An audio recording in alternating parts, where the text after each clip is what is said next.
¿Cómo está? ¿Cómo le va? Qué gusto saludarles, qué gusto acompañarles en una nueva emisión de Es Noticia. De una vez vamos a presentar nuestros temas. ¿Qué es noticia en esta jornada de martes 29 de mayo?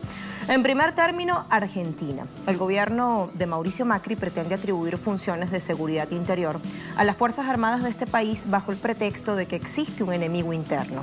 ¿Quién es ese enemigo interno? ¿Acaso el pueblo que se moviliza cada vez más contrario a las políticas de ajuste, de endeudamiento excesivo, de acuerdo inconsulto con el Fondo Monetario Internacional y tarifazos sistemáticos? Tenemos esas preguntas para responder cuando lleguemos al análisis. También es noticia Venezuela. Avanza el proceso de diálogo, paz y reconciliación nacional, al cual convocó el presidente de la República, Nicolás Maduro, tan pronto resultó ratificado por su pueblo el pasado 20 de mayo. Son cada vez más los sectores que se van sumando, que se van adicionando a esta convocatoria. Medios, banca y dirigentes opositores, por ejemplo, con esos tres sectores se reunió hoy el jefe de Estado en el Palacio Presidencial y nos preguntamos, ¿terminará de quedar aislada esa oposición que se niega definitivamente a transitar la senda democrática? También vamos a resolver ese interrogante, esperamos hacerlo cuando lleguemos al análisis con nuestro invitado en piso. Es noticia finalmente México. A pesar del llamado mecanismo de protección que aplica para comunicadores en riesgo, la estadística de asesinatos va increciendo. Este martes, en Tamaulipas, fue hallado el cuerpo del sexto periodista asesinado en lo que va de este 2018, Héctor González Antonio. Asesinatos selectivos, ¿a quiénes matan y por qué? ¿Acaso está creciendo la violencia política en esta coyuntura electoral que está viviendo esta nación? También nos lo preguntamos e intentamos resolver estas preguntas cuando lleguemos al análisis de este tema. Comencemos entonces a desarrollar. Póngase cómodo, póngase cómoda. Iniciamos con Es Noticia.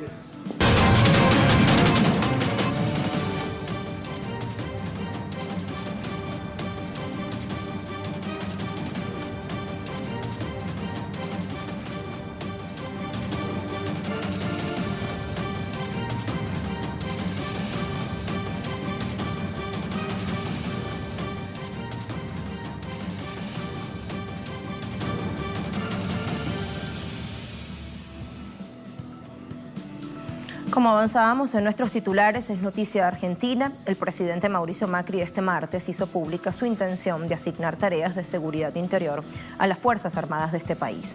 Esto ha generado un debate interno profundo, pronunciamientos de rechazo de parte de organizaciones defensoras de derechos humanos y de la ciudadanía en general. Causa suspicacia porque la intención llega en momentos en los cuales el descontento social ha experimentado un marcado ascenso. La movilización popular ha crecido exponencialmente. De hecho, el día de ayer comenzaba una gran marcha federal. Sumemos información. Este martes, el presidente Mauricio Macri oficializó su intención de dotar de nuevas atribuciones a las Fuerzas Armadas del país. Según el mandatario, el cuerpo castrense debe estar preparado para las amenazas y necesidades del siglo XXI. Necesitamos Fuerzas Armadas que dediquen mayores esfuerzos en la colaboración con otras áreas del Estado. Por ejemplo, brindando apoyo logístico a las fuerzas de seguridad para cuidar a los argentinos frente a las amenazas y desafíos actuales. También contribuyendo a la política exterior. Al respecto, diversas organizaciones defensoras de derechos humanos han manifestado su preocupación sobre la intención del gobierno macrista. Por ejemplo, Estela de Carlotto, titular de las Madres de Plaza de Mayo, califica de peligrosa la iniciativa y asegura que se trata de una estrategia para volver a la teoría del enemigo interno. La medida ya había sido asomada por el ministro de Defensa, Oscar Aguad, y su par de seguridad, Patricia Bullrich. Implicaría el empleo militar para combatir el narcotráfico y terrorismo, pero especialmente contemplaría que el ejército, la armada y la fuerza aérea pueden tener participación en asuntos de seguridad interna, actividades que son competencia exclusiva de fuerzas como la Gendarmería, la Prefectura y la Policía Federal. Para ello sería necesario modificar la Ley de Seguridad Interior, lo que requeriría el aval del Congreso, punto que ha generado diferencias en la Casa Rosada. Algunos plantean simplemente derogar el decreto 727 de 2006, firmado por el expresidente Néstor Kirchner, que dispuso que las Fuerzas Armadas solo serán empleadas ante agresiones de origen externo perpetradas por ejércitos de otros estados. La intervención en el ámbito interno queda limitada por la Ley de Seguridad Interior a casos excepcionales, con la previa declaración del estado de sitio. No es la primera vez que Macri se muestra en favor de darle mayor poder a las fuerzas militares. En junio de 2016, el mandatario anuló el famoso decreto de Raúl Alfonsín, que limitaba las atribuciones de las Fuerzas Armadas e imponía al ministro de Defensa como el principal mando de las mismas. Esta nueva pretensión surge en medio de un escenario de crisis social. En especial, desde diciembre pasado, cuando se aprobó la polémica reforma previsional, los argentinos han salido masivamente a las calles en rechazo a las políticas neoliberales impuestas por Macri y más recientemente contra el acuerdo con el Fondo Monetario Internacional, que implica más ajustes y pérdida de soberanía nacional. Es así como este lunes, diversos gremios dieron inicio desde 5 puntos del país a la marcha federal por pan y trabajo, en exigencia de reivindicaciones y 5 instrumentos legales. Las movilizaciones confluirán el venidero 1 de junio, en la sede del Congreso de la República en Buenos Aires. Hay datos adicionales a este material introductorio y los vamos a conseguir a través de nuestra corresponsal Sabrina Roth, quien conecta con nosotros desde Buenos Aires. Sabrina, te preguntamos cómo va este debate. ¿Qué dicen otros sectores de la sociedad argentina? ¿Se muestran a favor o contrarios? No, evidentemente, históricamente hubo un amplio consenso respecto de esta limitación de las Fuerzas Armadas para intervenir en cuestiones de seguridad interior. Recordemos que en los más de 30 años de democracia, en los distintos gobiernos se aprobaron diferentes leyes y en todas ellas fueron 3 leyes y un decreto. En todas ellas se limitó la intervención de las Fuerzas Armadas, como bien decían en el informe, a cuestiones vinculadas con la defensa. Y esto implica una defensa frente a un agresor externo que se trata de los estados. Desde que llegó Macri al poder, esta no es la primera vez que habla de esta intención de que las Fuerzas Armadas intervengan en cuestiones de seguridad interior. Ya se había manifestado incluso el año pasado, también en el mismo marco en el que lo hizo hoy, en la conmemoración del Día del Ejército. Y hay que decir también, como recalcaban en el informe, el decreto de Néstor Kirchner que reglamentó la ley de defensa, que se limita esta intervención frente al ataque de otros estados. El argumento principal del gobierno de Mauricio Macri es que hay que combatir al narcotráfico y al terrorismo. Recordemos también que en 2016, el 19 de enero, se promulgó un decreto, el decreto de emergencia en seguridad, que habilita, se conoce como la ley de derribo, habilita el derribo de aeronaves sospechosas de estar vinculadas con el narcotráfico. Esto lo que implica es, primero, que es un decreto inconstitucional, pero además implica una suerte de pena de muerte con el agravante de que no tiene juicio, sin juicio previo. Por supuesto, como bien dijo Estela de Carlotto, esto se da en el marco de la voluntad de reprimir la protesta social, como sucedió en diciembre del año pasado con la reforma previsional, pero también en el marco de, en las vísperas de un acuerdo que quiere firmar el gobierno con el Fondo Monetario Internacional y que llevaría a la Argentina de ser un país desendeudado sin ninguna relación con el FMI a ser el país con mayor endeudamiento con este organismo internacional, y por supuesto que eso va a implicar una profundización en las políticas de ajuste que llevaron a las manifestaciones, como está sucediendo ahora con la marcha por pan y trabajo que va a confluir este viernes en el Congreso de la Nación, pero también en la discusión frente a los tarifazos que se va a tratar mañana en el Congreso de la Nación y que afecta a los sectores más vulnerables, a las economías regionales, a las pequeñas y medianas empresas, con lo que implica en pérdida de puestos de trabajo también. Entonces hay mucha preocupación por esta nueva intención, que hablan también, hay que decirlo, el presidente Mauricio Macri, desde que asumió en el poder, habla de una reconciliación con las Fuerzas Armadas, cuando todavía las abuelas de Plaza de Mayo están buscando a los bebés apropiados de la dictadura y los genocidas que están condenados y que muchos de ellos están gozando hoy de prisión domiciliaria, no quieren dar información respecto del paradero de los desaparecidos y también de estos bebés que todavía las abuelas están buscando. Queremos obtener contigo una claridad antes de despedirte. Estas modificaciones que pretende introducir a la Ley de Seguridad Interior el Ejecutivo que está liderado por Mauricio Macri, ¿serían por la vía de decreto presidencial o a través del Congreso de la República? Es decir, ¿pasaría por el Poder Legislativo? ¿Contaría allí con los apoyos? ¿Qué es lo que se sabe? Debería pasar por el Congreso. A lo que nos tiene habituados Mauricio Macri es a gobernar por decreto. Por ejemplo, el acuerdo con el Fondo Monetario Internacional también debería pasar por el Congreso. Lo que sucede es que no estarían dadas las condiciones para lograr el acuerdo de las bancadas opositoras que dieran legitimidad a estas decisiones. Por eso gobierna por decreto, digamos, porque no están dados los consensos y por eso, porque históricamente en estos 30 años de democracia, todas las leyes que se aprobaron con consenso son justamente las que limitan la intervención de las Fuerzas Armadas en virtud también de la responsabilidad que tuvieron durante el terrorismo de Estado. Gracias, Sabrina, por toda la claridad y todas las especificidades que acabas de darnos. Despedimos a nuestra corresponsal, ha conectado con nosotros desde Buenos Aires. Y a Buenos Aires vamos a volver, pero a otro punto, porque queremos analizar y lo vamos a hacer con Felipe Yapur. Es periodista especializado en política, trabaja para el conocido diario Página 12, se suma desde Capital Argentina, como decíamos. Bienvenido, Felipe, ¿cómo está? ¿Qué tal? Buenas noches, ¿cómo están ustedes? Muy bien, gracias por este tiempo que nos concede, Felipe. El presidente Macri pide a los militares mayor esfuerzo en colaboración con otras áreas del Estado para cuidar a los argentinos, leo textual, frente a amenazas y desafíos actuales. Habla también de un enemigo interno. ¿A qué se refiere y esto cómo lo están reseñando los distintos medios de la sociedad argentina?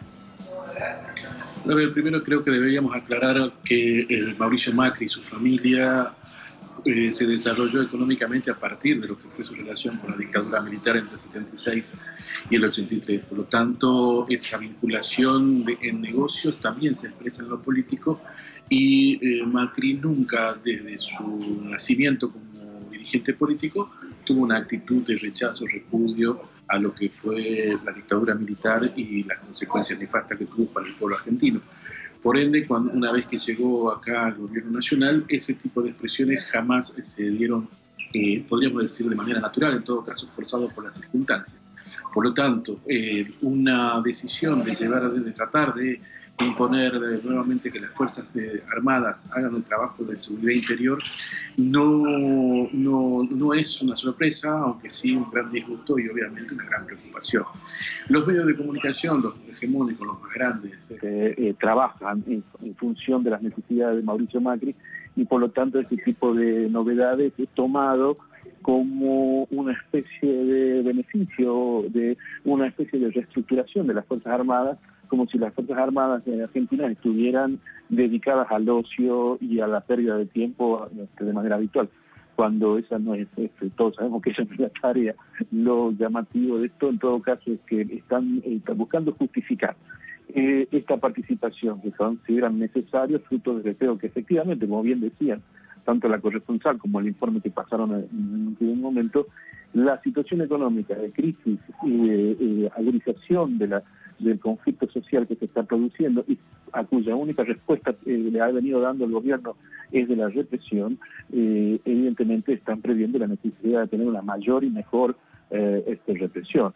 En ese sentido, las Fuerzas Armadas vendrían a ser una especie de colaboradoras donde de manera creo que peligrosa para lo que pueda llegar a suceder, porque las diferencias que hay entre una fuerza de seguridad y una fuerza armada no son simplemente en el uso del uniforme y de la cantidad de armas. Una fuerza armada es una fuerza que está preparada para la guerra. Una fuerza de seguridad, en teoría, está preparada para la prevención del delito y no en la represión a mansalva, como se ha venido produciendo, y evidentemente consideran que necesitan una mayor participación, y para eso están las Fuerzas Armadas y que le quieren dar un papel en este nuevo rol. Lamentablemente, a pesar de los más de 30 años de democracia que viene viviendo la Argentina, uno ve que el jefe del ejército, Claudio Pasqualini, ha salido hoy a decir que está dispuesto a ayudar a lo que necesite el presidente Mauricio Macri, con lo cual hace más preocupante la situación que puede llegar a producirse en la República Argentina a partir de esta decisión del gobierno de tratar de tener a las Fuerzas Armadas en la calle. Obviamente, todavía hay que resolver la cuestión legal de cómo lo hacen, si por el decreto presidencial o a través de la discusión en el Parlamento que entiendo debería ser más complicada para los intereses del gobierno de Macri. Pero seguramente allí estarían las cosas más difíciles. El ministro de Justicia, Germán Garabano, se desmarcaba y advertía que no cree que sea la mejor herramienta. Pregunto si es que no hay unanimidad al respecto, si es que hay divisiones en la estructura de poder en su organigrama de gobierno, es decir.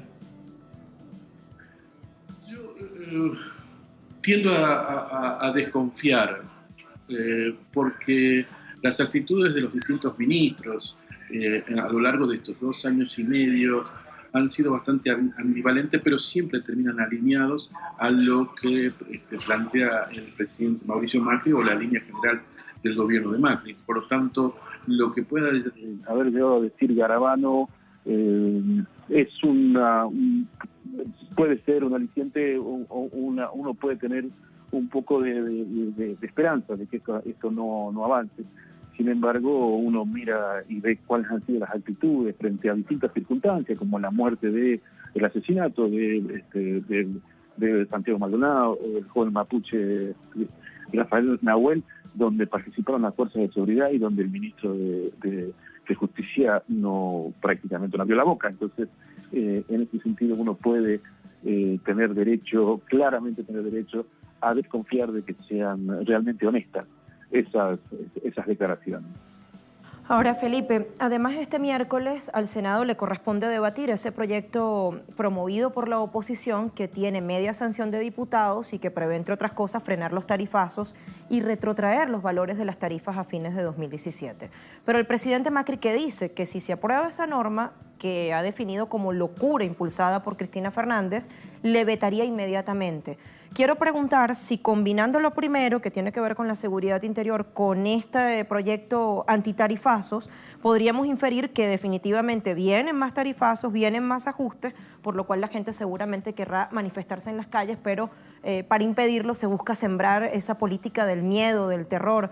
Te pregunto, Felipe, ¿qué consideras?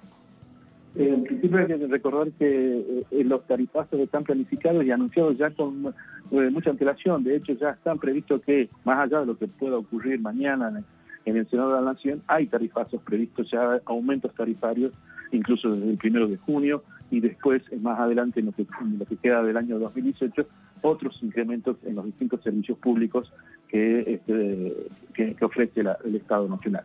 En ese marco, digamos, esta ley, el proyecto de ley que podría estar sancionándose mañana, podemos tomarlo como un acto de defensa racional por parte de los partidos de la oposición y de todas maneras absolutamente necesaria para los ciudadanos de la República Argentina, digamos, este freno. La respuesta de Macri anticipándose fue el veto.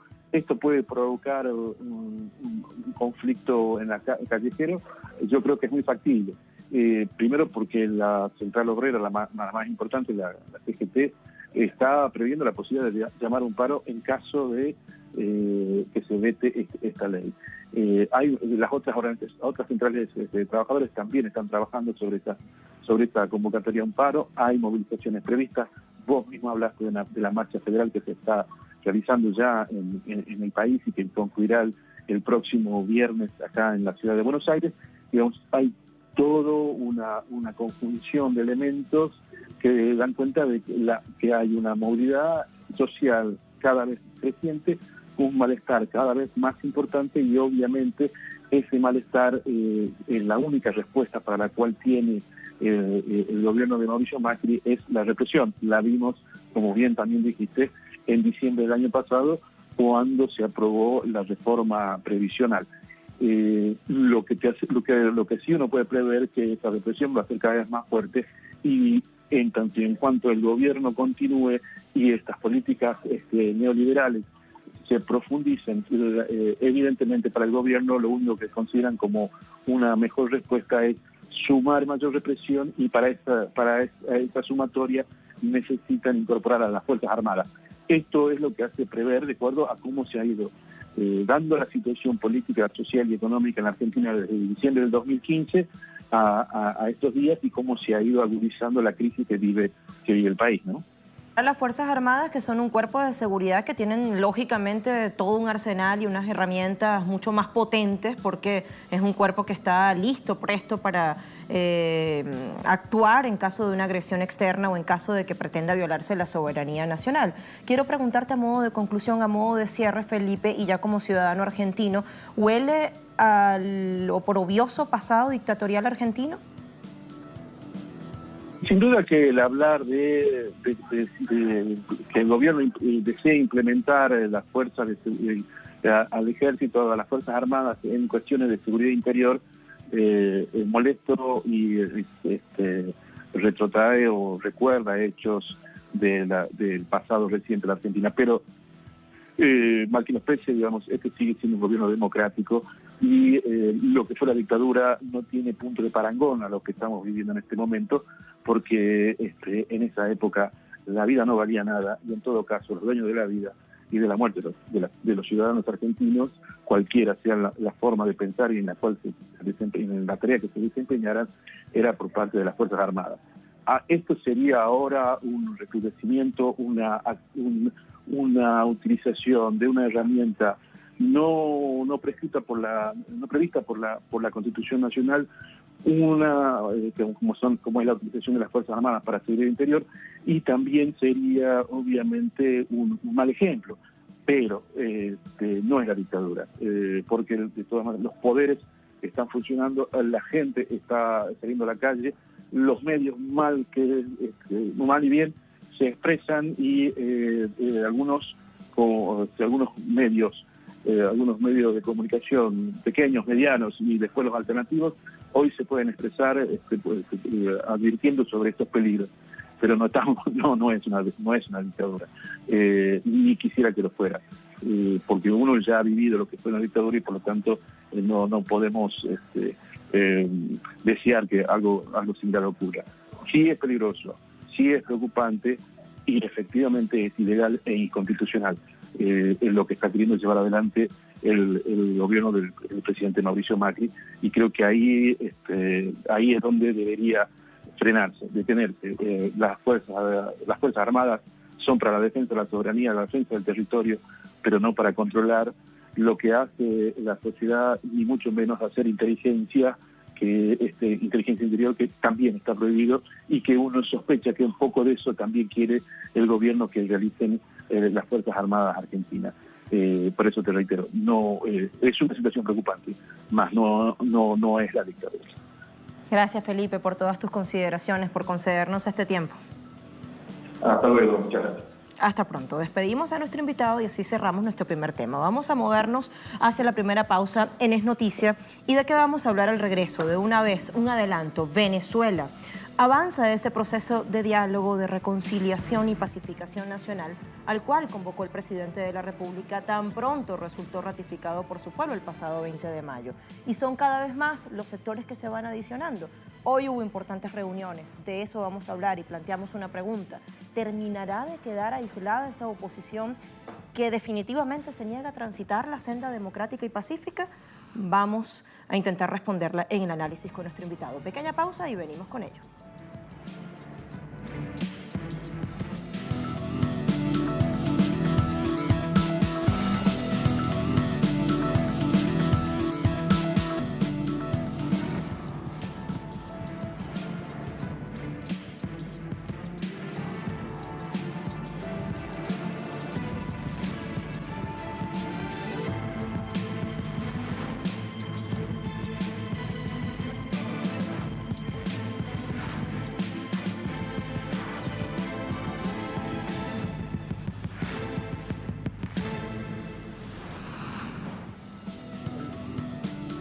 Como decíamos, y así nos lo confirman las imágenes, es noticia Venezuela.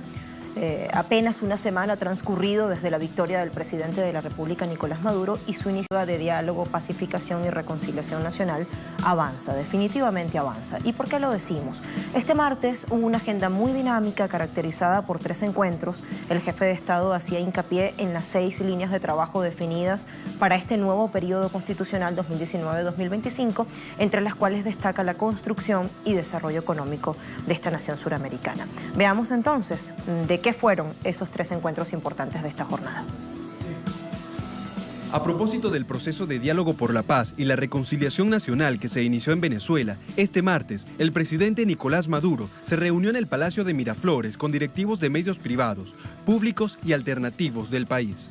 El mandatario destacó el rol y la importancia que juegan los medios para consolidar un diálogo permanente y profundo. Asimismo, aseguró que 3 medidas son claves para avanzar en la agenda del diálogo. Se ha activado una dinámica de nuevas formas de diálogo, que creo que es muy exigente, pero muy necesaria.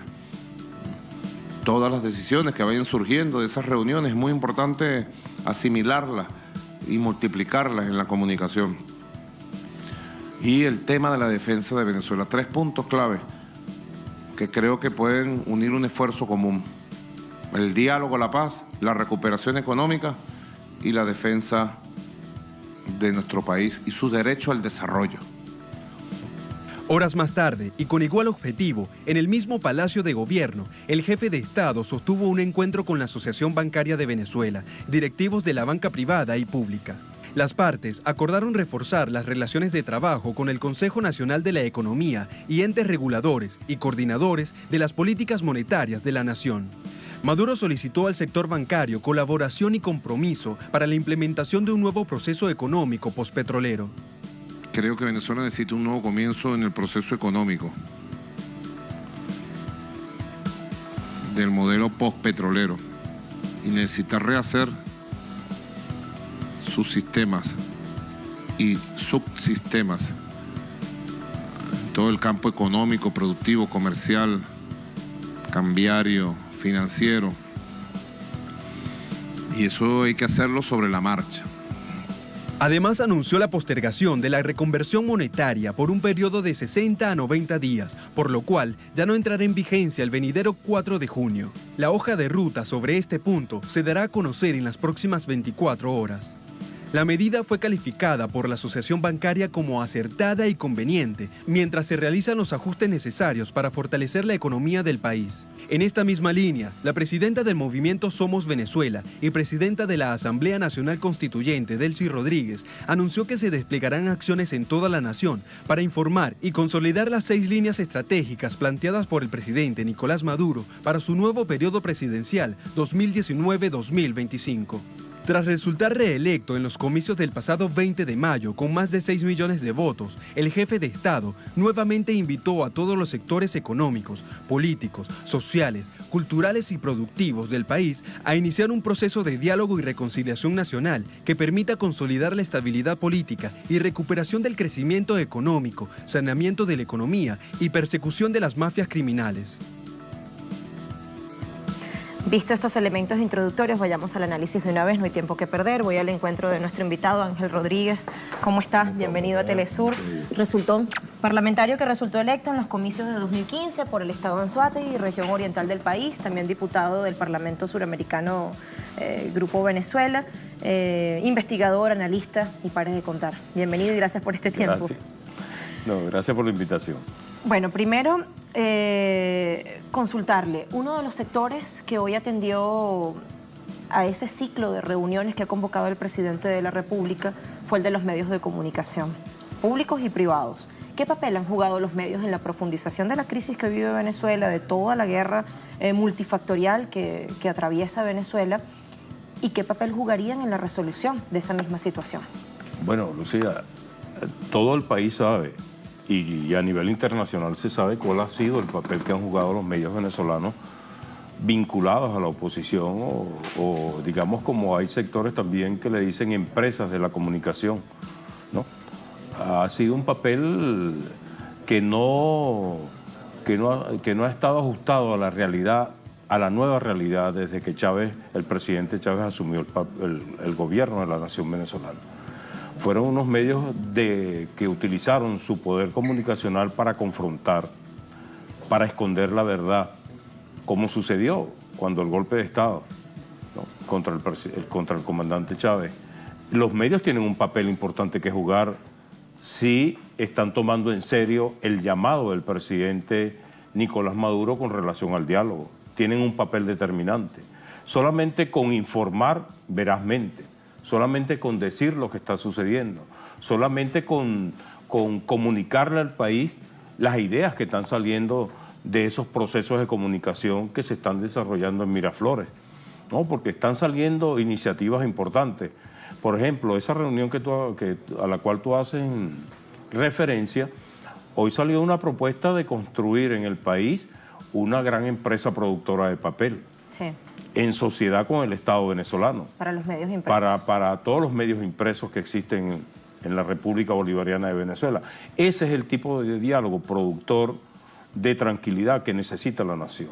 Entonces los medios tienen un papel fundamental, determinante, en decir transparentemente qué es lo que está sucediendo con el diálogo y qué queremos buscar con el diálogo y qué ha producido y mostrar en también pocos a la días Venezuela ese que está diálogo. luchando y que está trabajando y que está produciendo y que está Exactamente, resistiendo, ¿no? pues, pero la experiencia de nosotros como gobierno con los medios de comunicación ha sido bien delicada, para no utilizar otra palabra. Okay.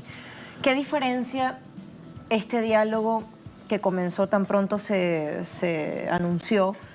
Porque el presidente lo dijo a pocos días de las elecciones, apenas supo que había quedado ratificado, dio marcha de una vez a esta iniciativa. ¿Qué le diferencia de tantos otros que se han dado en meses precedentes? Bueno, hay una diferencia importante que es la siguiente, los actores que están al frente del diálogo. O sea, ya no se remite, por ejemplo, hoy fue COPEI a parte de ese diálogo. COPEI es un partido tradicional en Venezuela, tiene mucho que decir, tiene mucho que proponer, fue gobierno, tiene experiencias importantes y tiene unas relaciones internacionales importantes también que pudieran hablar sobre la intencionalidad del diálogo que se está desarrollando desde Miraflores. Es diferente también porque se están ubicando sectores importantes de la sociedad venezolana, determinantes en lo económico, en lo social, como la Asociación Bancaria Venezolana. Pero también es producto de un hecho importante que no podemos soslayarlo, que es unas elecciones que todo el mundo se encargó de decir que eran ilegales, que eran ilegítimas, y parte de la campaña de la oposición tradicional, esa que no cree en la democracia, que no cree en el diálogo, bueno, quedó derrotada, y más aún si estos sectores, queriendo paz y tranquilidad, queriendo sosiego, queriendo construir el país que necesitamos todos los venezolanos, comienzan de verdad a elaborarse en el marco del diálogo una agenda conjunta con todos esos factores y con todos esos sectores institucionales a los cuales, con los partidos políticos tradicionales o no, con las fuerzas económicas tradicionales o no, con los sectores sociales importantes que hay en el país y con todos los factores que quieran generar y que crean de verdad que en el marco de la Constitución podemos tener todas las confrontaciones que querramos, pero en el marco de la Constitución y obviando lo que es la violencia y tratar de tener de verdad que le hace falta a los venezolanos, le hace falta al país una oposición real que quiera el país. La gobernabilidad en el país depende del éxito de este proceso de diálogo que ha comenzado tan amplio, tan diverso, porque hemos visto que se convocan a sectores de distinta índole. Yo creo que lo facilita la gobernabilidad el hecho de que podamos escucharnos todos y que nos permita a todos ir conformando el país que queremos, cómo ayudamos a construirlo, cómo ayudamos a estabilizarlo, cómo ayudamos a la producción, cómo ayudamos a ese proceso tan necesario que nos hace falta de industrializar más aún a la Venezuela. Yo creo que ha sido y es muy acertado la propuesta del presidente Nicolás Maduro en cuanto a la necesidad de generar un mecanismo que permita de verdad y construir de verdad en el marco del diálogo iniciativas que vayan generando más confianza en la sociedad venezolana. Ahora el gobierno, así lo inferimos, desde los distintos discursos que ha pronunciado el presidente de la República, integrantes de su gabinete ministerial, por ejemplo, el titular de la cartera de Comunicación e Información, Jorge Rodríguez, pareciera estar dispuesto a ceder muchísimo en cuestiones incluso que son espinosas, que son bastante delicadas y sensibles para el pueblo venezolano. ¿Qué tanto estaría dispuesta a ceder la oposición, que tradicionalmente pone muchas condiciones cuando va a este tipo de procesos? Mira, yo creo que hay que ubicar qué oposición está dispuesta a sentarse, porque ya observamos ya una oposición en la cual se utilizaron todos los recursos nacionales e internacionales para llegar a un diálogo y defraudó el diálogo. O sea, hay que ver, porque una cosa es sentarse con los que participaron en este proceso electoral, con esos factores sociales, independientemente de algunas decisiones que tomaron prematuramente, y otra cosa es sentarse con los que tradicionalmente han utilizado el diálogo para generar guarimba, para quemar seres humanos, para perturbar la vida del venezolano. Yo estoy seguro de que si factores de la oposición como Henry Falcón llegaran a sentarse en la mesa de diálogo con una diversidad de nuevos actores políticos de oposición que se han sumado a su candidatura, yo creo que nosotros podemos construir una fortaleza importante. ¿Se podría configurar una nueva oposición que esté Es que yo creo que estamos en ese política? proceso, estamos caminando ese proceso. La base social de la oposición venezolana ya no cree en ese liderazgo de Borges, de Ramos ¿Ese Aryuz. quedaría completamente desarticulado y aislado? Es que lo ha hecho, ya está desarticulado y anclado. El hecho de que hoy se sienten otros factores y fuerzas políticas tradicionales o no en una mesa de diálogo con el presidente Nicolás Maduro indica de que el radicalismo de la oposición está aislado, está solo, está enterrado. Y han surgido en este proceso electoral fuerzas políticas, por ejemplo, como el MAS, como COPEI y como otras fuerzas que pulularon en el ámbito electoral, en esta contienda electoral, que pudieran ir generando el proceso de conformación de un nuevo polo democrático realmente de la oposición venezolana. El presidente Chávez se quejaba mucho, y yo me acuerdo cuando estuve en el gabinete algunas veces que le decía al presidente Nicolás hoy: Nicolás, no hay con quien se pueda hablar en esa oposición, no hay nadie. Que tenga un proyecto de país, una propuesta, claro. Sí, entonces yo creo que el país necesita una oposición, pero en el marco de la democracia, una oposición que piense con cabeza propia. Que haga política con P mayúscula, decía mucho el presidente. Correcto, y que tenga proyecto de país, porque en la Asamblea tú puedes generar cualquier iniciativa legislativa en cuanto a cualquier ley, y tú las puedes superar, tú las puedes hacer mejor. Y ahí entramos en un proceso de debate, de confrontación de ideas, y aparece una legislación en función, con una mayor calidad en función de lo que queremos legislar. Entonces, claro, pero le pregunto, ya para finalizar, son dos modelos muy diferenciados, completamente antagónicos. Uno está de un lado de la acera y el otro en el contrario. Y hay puntos que definitivamente son innegociables. ¿Dónde estarían los aspectos en los cuales podría haber una convergencia? Lucía, ¿quién no quiere un país industrializado? Te pregunto, de esa nueva oposición, porque ya la vieja oposición sabemos que no quiere paz, que no quiere tranquilidad, que no quiere desarrollo, que está pidiendo intervención. Julio Borges se convirtió en el embajador de la guerra contra Venezuela, porque él sabía todos los planes y participó en todos los planes de intervención que hizo Tillerson, que hizo el Comando Sur.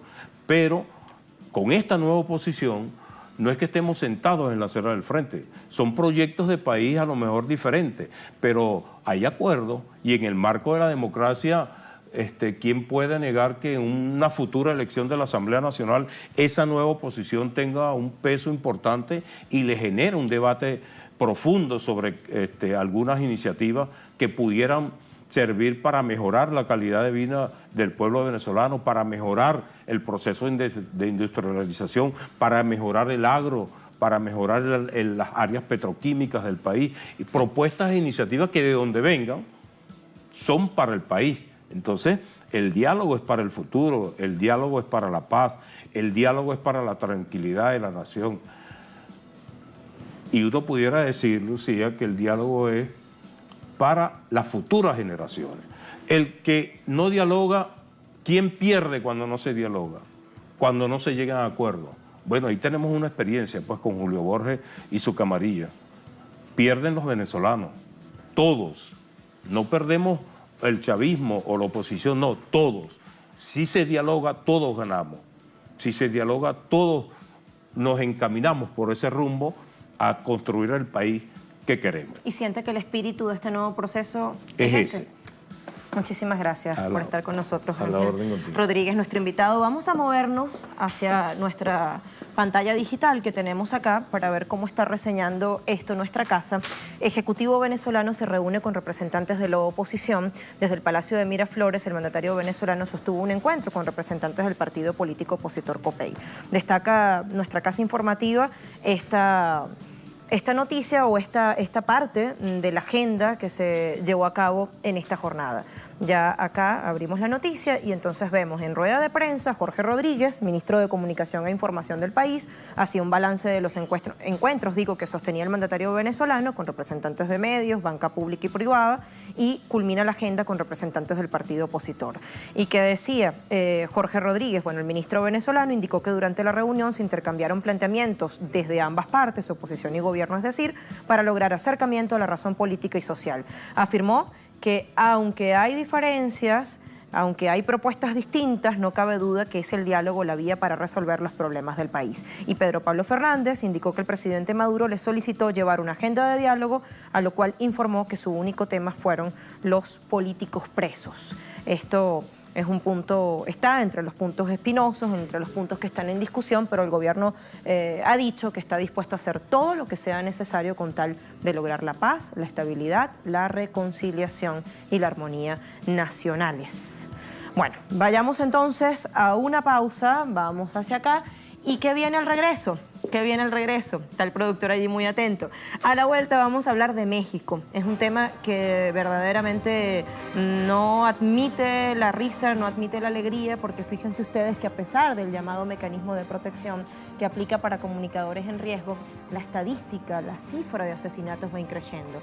Este martes, lamentablemente en Tamaulipas, fue hallado el cuerpo del 6º periodista asesinado en lo que va de 2018, Héctor González Antonio. Preguntamos, ¿asesinatos selectivos? ¿A quiénes matan y por qué? ¿Acaso se pretende silenciar el derecho a la libre información, a la libertad de expresión?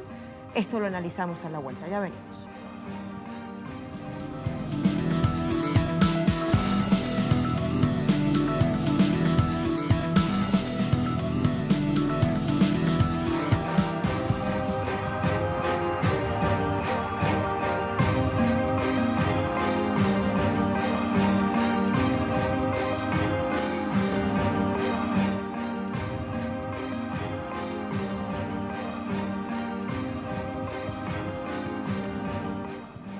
Es noticia México. Se registra una ola de asesinatos que pareciera indetenible y que pone término especialmente a la vida de líderes sociales, políticos y comunicadores. En el caso de estos últimos, tan solo en este 2018, son 6 periodistas los que han perdido la vida. Y todo esto ocurre, como se sabe, en un contexto electoral. Vamos a ampliar a continuación. La lista de periodistas asesinados en el país sigue en ascenso. Este lunes, la Procuraduría General de Justicia confirmó el hallazgo del cuerpo sin vida de Héctor González Antonio en la ciudad La Victoria, en el estado de Tamaulipas. El comunicador se desempeñaba como corresponsal del periódico Excelsior y era colaborador de varios medios locales. Además de González, otros 5 comunicadores han sido asesinados en lo que va de 2018. 6 de enero, José Gerardo Martínez, periodista de El Universal Noticias en Coyoacán. 13 de enero, Carlos Domínguez, periodista independiente en Nuevo Laredo. 21 de marzo, Leobardo Vázquez, periodista de Enlace Informativo Regional en Veracruz. 15 de mayo, Juan Carlos Huertas Gutiérrez, conductor de un programa de radio en Tabasco. 24 de mayo, Alicia Díaz González, reportera del diario El Financiero en Nuevo León, Monterrey. En opinión de la Organización Internacional Defensora del Derecho a la Información y la Libertad de Expresión, artículo 19, la cobertura en temas de corrupción y política se han convertido en una de las más peligrosas para la actividad periodística mexicana. Según las estadísticas que maneja la referida organización, desde el comienzo del mandato del presidente Enrique Peña Nieto en 2012, al menos 45 periodistas han sido asesinados y se han registrado cerca de 2.000 agresiones a reporteros. En este 2018, que tiene la particular de ser año electoral, la violencia contra líderes sociales y candidatos políticos selectivos también ha crecido. El secretario de Gobernación del país, Alfonso Navarrete Prida, presentó recientemente como cifras oficiales 34 homicidios de candidatos locales de todos los partidos en 11 estados del país desde que comenzó a calentar el ambiente electoral. Sin embargo, la consultora Etelect presenta números muy diferentes. Para el actual proceso electoral, que tendrá su desenlace el próximo 1 de julio, ha registrado 102 políticos asesinados. Según su informe, al menos 37 víctimas correspondían a precandidatos o candidatos a cargos de elección popular, mientras que 112 recibieron amenazas contra su integridad física. Bueno, difícil situación, vamos a analizarla y lo haremos con nuestro invitado, Adalberto Santana, analista internacional, doctor en estudios latinoamericanos, director e investigador titular del Centro de Investigaciones sobre América Latina y el Caribe, CIALC, de la UNAM. ¿Cómo está? Bienvenido, Adalberto. Sí, muy buenas noches, Lucía. Aquí comentando respecto a lo que pasa en México, donde la violencia de distintas fuentes pues ha predominado en la sociedad mexicana desde hace más de 12 años. De hecho, en América Latina es el país que más padece la violencia. Es un país en guerra materialmente, así la declaró desde 2006 el presidente en ese entonces, Felipe Calderón, y hasta nuestros días esta violencia no se ha detenido, por el contrario, se ha ido incrementando. Y en el caso específico de la violencia contra los periodistas, pues ocurre el más reciente asesinato de un periodista, corresponsal de un diario capitalino de la Ciudad de México, del Excelsior, allá en la ciudad Victoria, el estado de Tamaulipas. ¿Por qué ocurre esta violencia política? ¿Son asesinatos selectivos? Le pregunto, ¿a quiénes están matando y por qué se busca silenciar la libertad de información en el caso de los comunicadores? ¿Usted qué piensa? Bien, el caso de los periodistas, de los comunicadores, de los 45 que se habla recientemente en el gobierno actual del presidente Peña Nieto, ocurre en un contexto general de la violencia en México. Pensemos que se ha hablado más de 250,000 muertos en 12 años, lo cual es una cifra tremenda para cualquier país del mundo. Muy semejante, dijéramos, casi la mitad de los que han fallecido en Siria en un conflicto militar con esas características. En el caso mexicano, los periodistas evidentemente son un segmento social importante porque relacionan su trabajo con las investigaciones periodísticas, con la información que ellos vierten en sus medios de comunicación y que muchas veces hablan de la realidad mexicana, que es la violencia que genera el narcotráfico o que está asociada a la corrupción y a la impunidad de los políticos mexicanos en buena medida.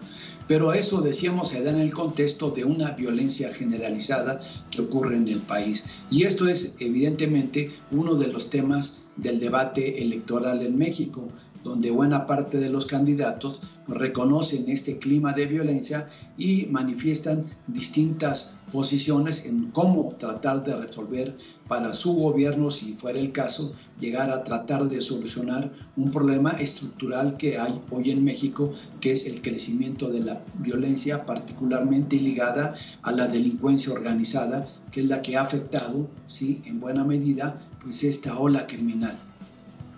Adalberto, doctor Adalberto, panorama de violencia, particularmente en Tamaulipas, que junto a Guerrero es el estado más violento de México. Esto nos lo confirmaba nuestro corresponsal cuando conversaba con nosotros para darnos muchos más datos para este programa. Y también nos decía cómo es que si existe un mecanismo de protección, ese llamado mecanismo de protección para comunicadores que están en situación de riesgo o de vulnerabilidad, no decrezca el número de asesinatos a los integrantes de este segmento de la población. ¿Ha servido de algo esa medida? Bueno, en primer lugar, aquí las estadísticas cambian de un día para el otro. Hoy el estado de Guerrero ya no es el más violento. Hoy encontramos que hay estados como Guanajuato, Jalisco, Tamaulipas, ¿sí?, y Baja California, que son los más violentos en la actual situación del territorio mexicano. No quiere decir que Guerrero y otros estados de Michoacán desaparezcan de la escena, pero sí hay regiones donde se ha profundizado el caso de los homicidios más recientemente y aparecen en esta lista pues Tamaulipas, Jalisco, Baja California y Guanajuato como los estados más violentos del país. Y evidentemente, formalmente, el gobierno ha establecido ciertos mecanismos para la defensa de los comunicadores, pero es en el sentido formal. En el real, pues los distintos periodistas que están trabajando, que van accionando constantemente su quehacer con la realidad de la violencia que se vive en México, pues no tienen esas atribuciones, como no lo tienen la mayoría de los ciudadanos. No es un problema nada más de los periodistas, es más sensible ese sector, es un problema social que afecta a toda la población, y a tal grado que, por ejemplo, las cancillerías de Alemania y de Holanda han sacado una alerta a los visitantes de sus países para que sepan que venir a México es un riesgo permanente por la situación de violencia que se vive en estos días. Silencio cómplice de las organizaciones internacionales. Profesor, rapidito que ya se nos acaba el tiempo. Pues sí, esto es un problema estructural de la sociedad mexicana, pero tiene raíces ligadas a problemas como el narcotráfico, la trata de seres humanos, los indocumentados que se ven presas precisamente de estas organizaciones de la mafia internacional que trafica a personas de un país a otro, de tal manera que esta, conocida técnicamente como la economía criminal o la economía sumergida, está floreciendo y está generando buena parte de esta violencia en diversas partes del territorio mexicano. Adalberto Santana, muchísimas gracias por conectar con nosotros y explicarnos, ayudarnos a escudriñar y a explicar, a desenmarañar esta realidad tan compleja. Hasta pronto. Muchas gracias, Lucía. Hasta pronto. Y así despedimos a esta emisión de Es Noticia. Ustedes muchísimas gracias por la compañía. Recuerde que estamos en Twitter, @LuciaTelesur y @TelesurTV. Nos vamos a despedir con imágenes de otro hecho que hoy es noticia en esta jornada. Nos va a llevar a Brasil, hace parte de la realidad económica, social y política de esta nación. Hasta pronto.